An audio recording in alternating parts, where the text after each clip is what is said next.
evening, everyone. Welcome to tonight's episode of Mortgage Dish. I am your lending leader, Tammy Creenage with Loan Depot. And the reason I got this group together was because there's so much information out on the internet that needs to be squashed. So the purpose of this group is that we can all join together, get some clear and helpful information, and make good and informed decisions. For those of you who don't know me, my name is Tammy Creenage. I am a lender with Loan Depot, and I've been in the business since 2002.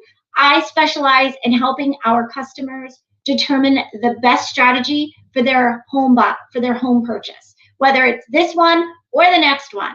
I help you determine the best time to refinance, the best time to purchase a home, and all the strategies that go into that. My goal is to help you create wealth. I got you into this mess, and I'm going to get you out.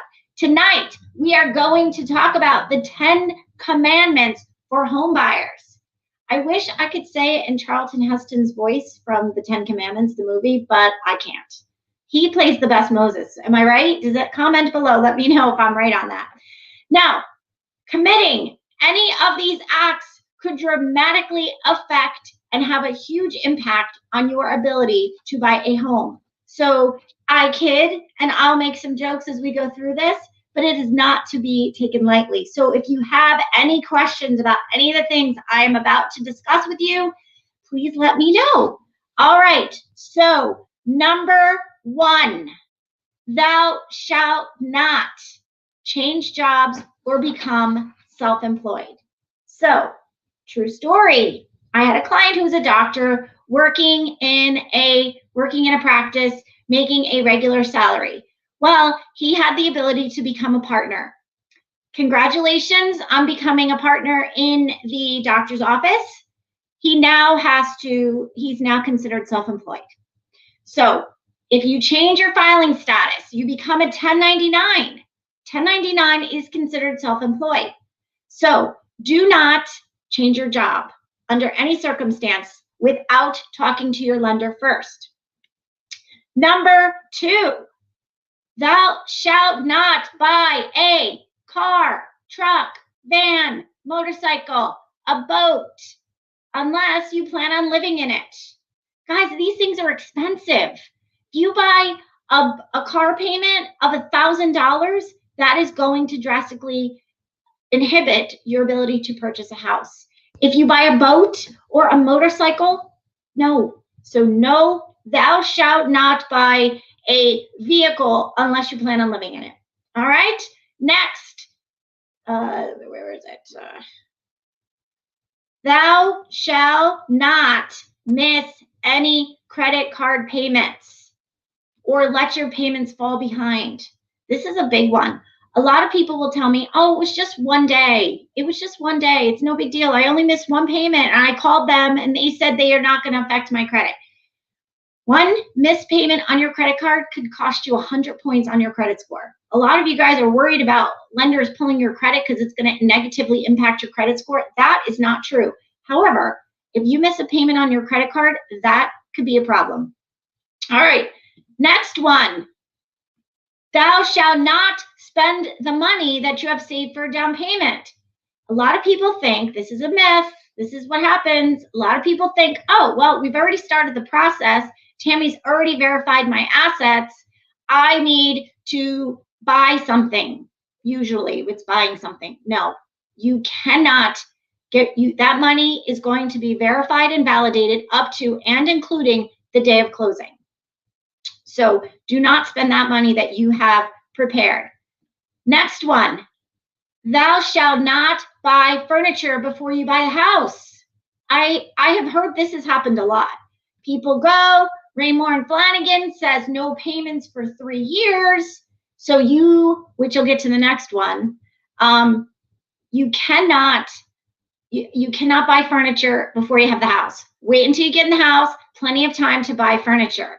The next one, which kind of goes with that, thou shalt not trigger an inquiry on your credit report. The reason you don't want to trigger an inquiry is because we have to verify now, and this is done at the end. We're going to check your credit again at the end of the process, like usually a week before closing, we're going to get an alert that you had your credit pulled. And that's where we're going to find out that you bought the car, the motorcycle, the bike, the couch. For anybody who's listening that I know and love you, but you shouldn't have bought that couch.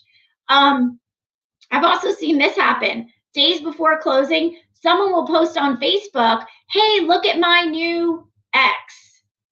Underwriters are on the internet too, and you don't want them to know that you just bought something. We have to verify that stuff. So thou shalt not trigger an inquiry on my credit report.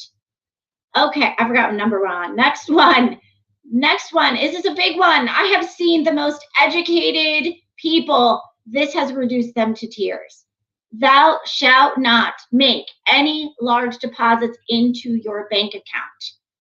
This happens a lot when we have two people who are buying a house together who are not married to each other. Significant others, boyfriend, girlfriend, or maybe mother, daughter, father, son. They're buying the house together.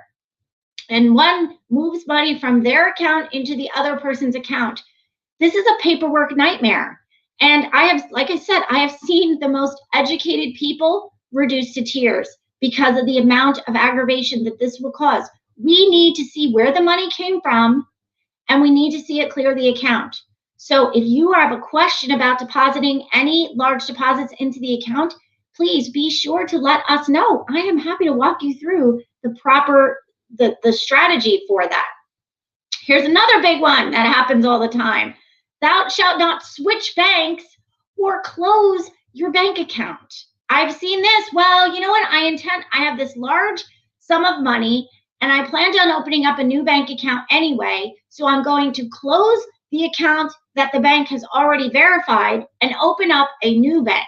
That is going to be a paperwork nightmare because again, now we need to see, okay, you close the account. We have to source the deposit. The money went from one account to the next account. Don't do it.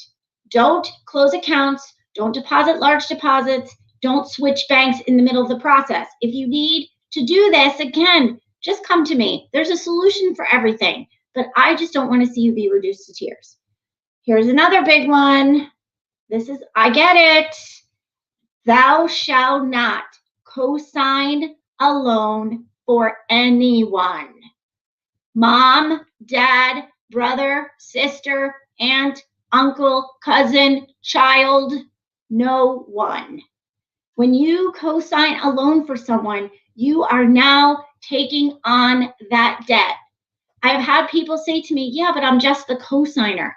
What you have taken on as the co-signer is if the person whose loan it is, if that person defaults on that loan, you are now responsible. So the only way around that is if you can prove that the other person has been making payments on that loan for the last 12 months. And since you're in the middle of buying a house and you just did it, you can't do that. We're not going to be able to verify 12 months of payments. So therefore, thou shalt not co-sign a loan for anyone. All right? They will understand when you have them over for a picnic in your backyard why you didn't co-sign for them. Next, and last but not least, thou shalt not close your credit cards. Some people think that they're being good. I don't want to have any debt. So they close out their credit cards. On a video, I've talked about this before. Not only does that drastically drop your credit score, but it also has now shown that you have no credit. And whether we like it or not, in this country, credit is how we buy things in this country. It's how we get jobs. It's how we rent cars. It's how we rent apartments. It's how we get homeowners insurance, car insurance. We need to have credit. So do not close your credit cards. Now, if the credit card company closes your credit card, that's different. A lot of times they will close it for inactivity. You need to have 3 active trade lines going at all times. So usually that means a car and 2 credit cards, a car and a student loan, but your goal should always be to have 3 active trade lines going at the same time. All right, so does everybody want a quick summary? So what they are, again, I'll go through them quick. I have to go back to the top of my screen. So, thou shalt not change jobs or become self-employed. Thou shalt not miss any credit card payments.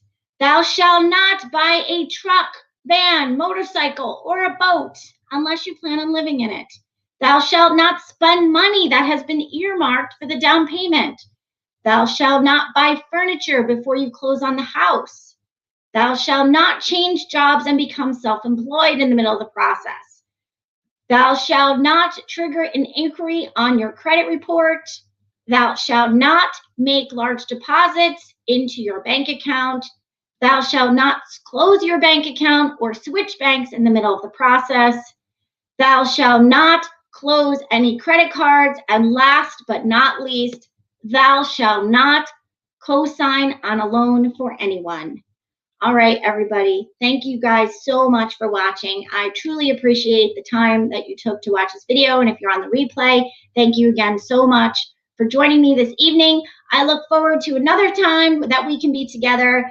For now, and until next time, have a great night. Bye.